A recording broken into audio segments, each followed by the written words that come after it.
আসসালামু আলাইকুম প্রিয় বন্ধুরা, সবাই কেমন আছেন? আসলে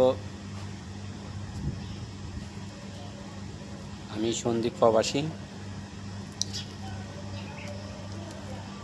ওই কাজের ফাঁকে ফাঁকে একটা ভিডিও করলাম। আমরা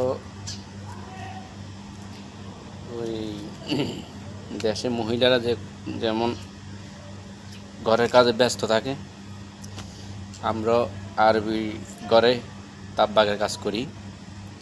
তো আমরা ব্যস্ত থাকি, প্রায় একবার এইদিকে কাজ করি, একবার সেই দিকে কাজ করি। তো এই কাজে ফাঁকে ফাঁকে কিসের সাথে খোঁচা লাগিয়ে দেখছেন আমার ব্লাউজটা ছিঁড়ে গেছে। তো মনে কিছু নেবেন না, ব্লাউজটা সিলাইতে পারি নেই, কাজের ব্লাউজ তো এই জন্য আর সিলাই করি নেই। তো আশা করি সবাই দোয়া করবেন। আজকে আমার মনটা ভালো নেই।